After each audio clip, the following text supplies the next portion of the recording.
Hey everybody! Hey guys. Oh, we were supposed to not say hey guys anymore. We had to I say say hey guys every time. hello people. Put it on a t-shirt. All right. Hey guys! Exclamation mark.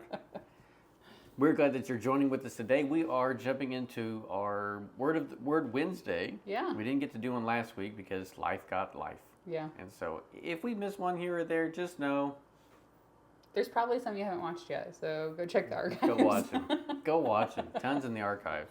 Over 130, I think we have different videos in our archives, which is ginormous. It is. So go back and we love all of you guys so much. Thank you so much for celebrating 1 year of us stepping out into evangelism.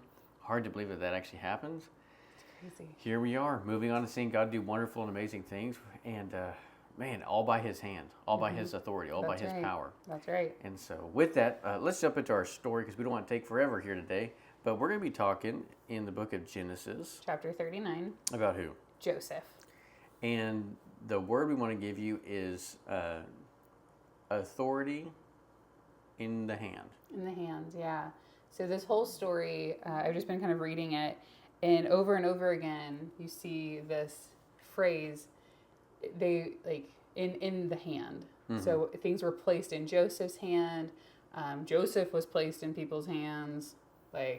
There's a whole thing here. And this is really studying the part about when he's in Potiphar's house and he's elevated, and then when he gets in trouble with Potiphar's wife and then is thrown into prison. Right. And then we see a little bit of when he then is elevated in prison again. Yeah. And so this phrase over and over again shows up in certain translations. You kind of have to look for it. Like sometimes it just says, like, bought him from the Ishmaelites, from the hands of the Ishmaelites. Right. And, and everything was placed in Joseph's charge, which means it was placed in his hands. Yeah. And so we see that word hands is a possession of authority, is how I would say that. And so Joseph, just to recap the story, Joseph was under the authority of his father, Isaac, or Israel, I'm sorry. Right, Israel. So Israel's his father. He had authority over him. But then whenever he goes to check on his brothers grab him, take him by their hands. So they put him under their control, their authority. And then they sell him to the travelers. Yeah. And put him under their authority. Yeah. And then they sell him into the hands of Potiphar, who then holds him under his authority. But while he's under his authority, it says that Potiphar releases all of his decisions, all of his commerce to Joseph. It says, now his master saw that the Lord was with him and how the Lord caused all that he did to prosper in his hand. Now, the interesting thing there, the Lord is with him. And so some translations are going to say the favor of the Lord was upon him. And so that's the thing there of going, okay, Potiphar understood that he had physical, earthly dominion over him. But whenever he sees that everything that Joseph does blows up, goes beyond Joseph, he's going, well, this has to be God. He's got God on his side. So he says, well, I'm not going to manage this. I'm not going to manage my house. I'm going to put everything in Joseph's hand, and I'm only going to worry about what I have to eat. Right. And so then it shows whenever Potiphar's wife takes notice of Joseph, she grabs a hold of him. She's trying to assert authority over him.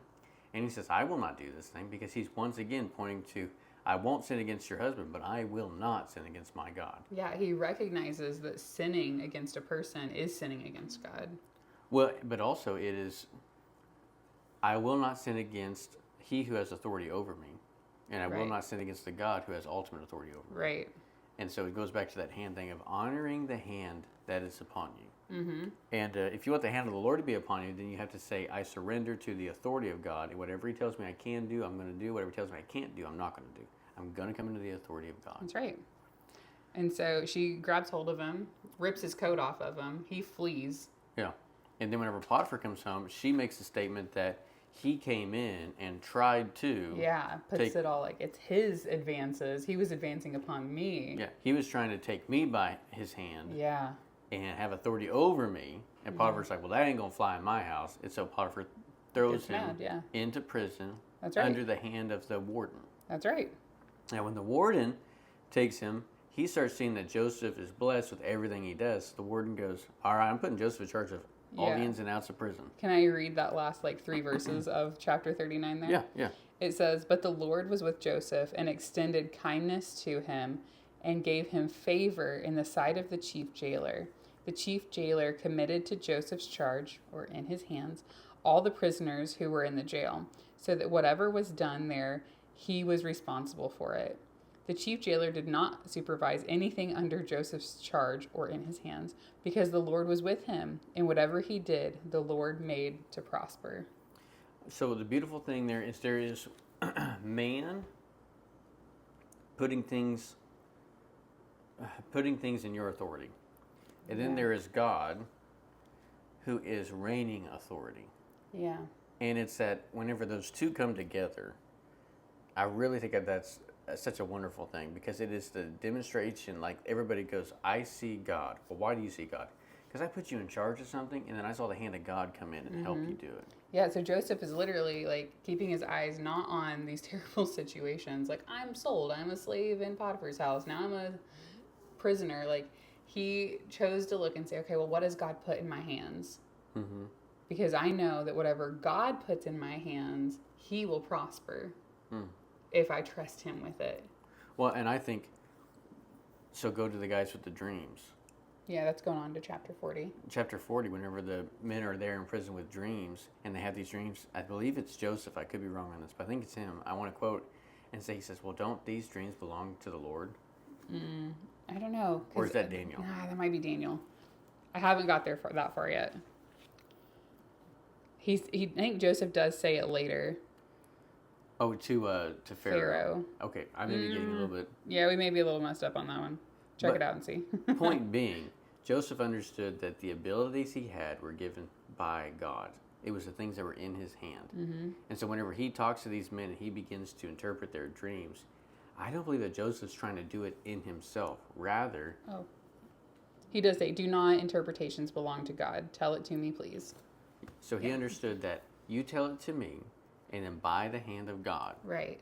I'll give it to you. Yeah. So that's that co-laboring, that we need to walk in and saying, like Joseph still had to do stuff. yeah, the earth has its authorities and the things that it's doing, but God has ultimate authority. And whenever God says, hey, I want to help you, I want to bless you with abundance over the situation, we've got to be people who say, okay, God, I'm getting ready to do this at my job, and I don't want to do it in my own strength. So I'm going to ask that you come with your authority and you help me do it. Right. Guide me in how to do this. Because we see over and over again, like Joseph is diligent. He shows up. He's a good worker, but he's not striving. He's not manipulating. He's not trying to make good business deals here. Like, he's just trusting God.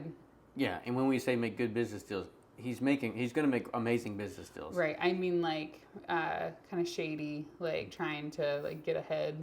Yeah. He's not having to... Good very loosely. Yeah. He's not trying to mess anybody over. He's just trying to do the very best what he has. And then God is showing great abundance in it. And that's the thing. Everybody who saw Joseph doing this, they go, oh, well, it's obvious the hand of God is on him. Right. They weren't just like, whoa, Joseph has great ideas and he's amazing. And these are all Egyptians. They've got 1,000. God, yeah. They've got, not 1,000, but they've got dozens of gods. And yet they see Joseph, they're going, oh, he's got the hand of the Lord. Mm-hmm. And it's very, like, I don't know that that's generalized, but it's that thing of, like, we can see that the hand of God's upon him. And then, even after he gets out of prison and goes before Pharaoh, Pharaoh looks at him and says, who else is as smart or as wise? Who else has the living God in them like Joseph does? Let's appoint him as second control to save us from the famine that's coming. Yeah, he says, can we find a man like this in whom is a divine spirit? Yeah. So since God has informed you of all of this, then he puts him in. He recognizes it was God's hand and not and Joseph doesn't take credit for it. Right. And I want you to understand, you may today say, well, I'm not a Joseph. I don't know that I could lead a nation, or I don't know that I could. Well, the Bible tells us that the same Spirit that rose Jesus Christ from the grave lives in you. You have a divine spirit inside of you. Mm-hmm. And God longs to co-labor with you. He longs to be the ultimate authority over your life, but then also to put things in your hand Exactly. to make you benefit and to help you do the things that you're called to do. Many of us are trying to grab the next thing to make us more powerful, make us a better person. Right. Joseph wasn't trying to usurp Potiphar. He wasn't trying to necessarily get free. He was like, okay, God's placed me in this man's house. What's in my hand? What can I make good for the kingdom? And so he rose, and then he obviously fell, but then not by his own account. Like, it was his righteousness. He stayed, like, he didn't fall and be plummeted into prison because of his own folly. And so I think God, like, obviously God saw that, and so Right. elevated him again. Yeah. Whatever you do faithfully for God, God's going to elevate you through it. Yeah, like that. The prison was just man's consequence. Like, Right. God's consequence was like, hey, I got you, and you're going to be up here before you know it. The prison's actually the way to the palace. Just give me Yeah. a moment. I would just suggest to you to take a moment today and ask, God, are there things in my life that I'm reaching for instead of looking at what you have in my hand? Whatever God is commissioning Moses to go and set the people free, and he's got these doubts. He says, what's in your hand? Well, it's his walking stick. And God's going, I will use that. I will use what's in your hand. So you don't need to win the lottery. Kind of harping on some people who this last weekend bought a lottery ticket. Some of you thought that's the answer. That's the answer. That'll fix all the problems. The answer to everything we're dealing with in life is this right here. What's in my hand right now, and am I faithful to do it with God's authority? Because Right. if you take the loaves and the fish that are in your hands and say, God, I will be faithful with these things, he'll multiply it into abundance. Well, and what's the scripture? Like, he who is faithful in a little will be given much. Right. I don't have the scripture reference for that. But Well, but it's in that Bible. it's in it. So worth a Google. So Yeah, but that's my big standout in chapter 39. Like, every time we see people trying to take, it ends badly. But when we see Joseph steward what God has given, it ends well. yeah. So today, go and steward what God's given you. Steward it with him and steward it well. Anything else? Nope. All right, guys. Hope you enjoyed this Word Wednesday. Oh, reminder, we are doing our series. It starts Monday, and it's our Celebrating Martyrs series. And if you think I'm going to pass on that, I'd encourage you not to. This is not going to be a series where we're just going to sit around and cry and be sad. No, I mean, and it's heavy stuff, guys, but inspiring. Yeah, you get to see God empower people to do great things for the advancement of the kingdom of Yeah. God.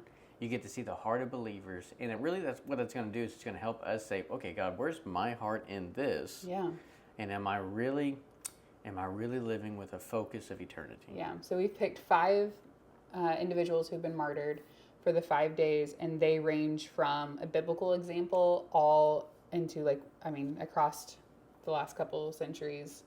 Yeah. Into current day. Yeah. So All right, with that, know that we love you, we care about you, and if you need anything, you can always message us. We will love praying for you all. Like, comment, share, and invite some friends. Invite some friends to come join you on this journey that we're on. We just want everybody to have a life that flourishes. absolutely. And so, all right, we'll see you next week for our series. Bye.